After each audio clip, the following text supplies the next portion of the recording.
আসসালামু আলাইকুম সুপ্রিয় দর্শক, এইমাত্র পাওয়া কালবৈশাখী ঝড় তার সাথে বজ্রসহ বৃষ্টিপাতের ভয়ানক দানবীয় আপডেট আপনাদের সকলকে জানাই আন্তরিক শুভেচ্ছা ও অভিনন্দন। বন্ধুরা, আজকে শুক্রবার 16 মে আজ সকাল 6টা থেকেই বাংলাদেশের বিভিন্ন জায়গাতে ঝড় বৃষ্টির পূর্বাভাস রয়েছে। এছাড়াও কালবৈশাখী ঝড়ের একটা রেড জারি অ্যালার্ট করে দিয়েছে আবহাওয়াবিদরা। এছাড়াও আগামী 24 ঘন্টার মধ্যে বাংলাদেশের বিভিন্ন জায়গাতে কালবৈশাখী ঝড় হবে। সেই কালবৈশাখী ঝড়ের কারণে বাংলাদেশের বিভিন্ন জায়গার ঘরবাড়ির টিন উড়ে যেতে পারে, তার সাথে বড় বড় গাছপালা থাকলে সেগুলি ভেঙে যেতে পারে বলে আবহাওয়াবিদরা জানিয়েছে। এই সকল আপডেট আজকের এই ভিডিওতে আপনারা পেয়ে যাবেন, তাই দয়া করে সম্পূর্ণ ভিডিওটি দেখবেন এবং আপনি কোন জেলা থেকে আমাদের এই ভিডিওটি দেখছেন সেটা অবশ্যই কমেন্টটিকে জানাতে ভুলবেন না। তাহলে চলুন আজকের এই ভিডিওটি শুরু করা যাক।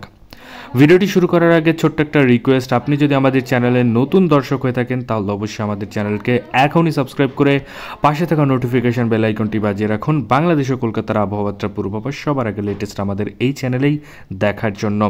তো প্রথমে আমরা দেখতে পাচ্ছি কোথায় কোথায় ঝড় বৃষ্টি হবে সেটার একটা তথ্যচিত্র স্যাটেলাইট রাডারের মাধ্যমে দেখতে পাচ্ছি। প্রথমেই দেখতে পাচ্ছি বাগমারা, বিশামপুর, সিলেট, মৌলভীবাজার, লাখাই, কাপাসিয়া থেকে শুরু করে কিশোরগঞ্জ, মাদান, ময়মনসিংহ, সরিষাবাড়ি, সিংড়ার আশেপাশে কালবৈশাখী ঝড়ের একটা পূর্বাভাস রয়েছে। এছাড়াও কালোযুক্ত মেঘের ছিটাফোঁটা বৃষ্টির সাথে ঝড়ের একটা পূর্বাভাস রয়েছে।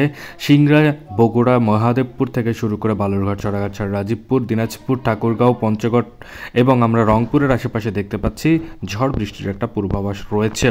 এছাড়াও যদি আমরা দেখি দুপুর একটার দিকে কিন্তু আমরা বাংলাদেশের বিভিন্ন জায়গাতে ঝড় বৃষ্টির একটা পূর্বাভাস রয়েছে, যেমন রংপুর, কালাই, ময়মনসিংহ, সিলেট থেকে শুরু করে ঢাকা, রাজশাহী, মেহেরপুরের আশেপাশে কিন্তু এই ধরনের আপডেট রয়েছে। এছাড়াও সন্ধ্যে 5টা-6টার দিকে রাজশাহী থেকে শুরু করে সিংড়া, পাবনা, নাগারপুর, শালকুপা, মেহেরপুর, ফরিদপুরের আশেপাশে ঝড় বৃষ্টি হবে বলে আবহাওয়াবিদরা জানিয়েছে। এছাড়াও কলকাতার 24 পরগনা অঞ্চল খুবই বিভিন্ন জায়গাতে কালবৈশাখী ঝড় হতে পারে, যেমন বাঁকুড়া, বর্ধমান, আরামদাবাগ, কলাঘাট, খড়গপুর, ছাকুলিয়ার আশেপাশে দিয়ে ঝড় বৃষ্টি হবে বলেই আবহাওয়াবিদরা জানিয়েছে। এছাড়াও চট্টগ্রাম, মহেশখালী, টেকনাফের আশেপাশে কালবৈশাখী ঝড় হবে বলেই আবহাওয়াবিদরা জানিয়েছে। তো আজকের মধ্যেই ছিল ভিডিও, আগামী পর্বে আরও ভয়ানক আপডেট রয়েছে, সেগুলি দেখার জন্য অবশ্যই আমাদের চ্যানেলকে সাবস্ক্রাইব করে সাথে থাকবেন। ধন্যবাদ সবাইকে ভিডিওটি সম্পূর্ণ দেখার জন্য।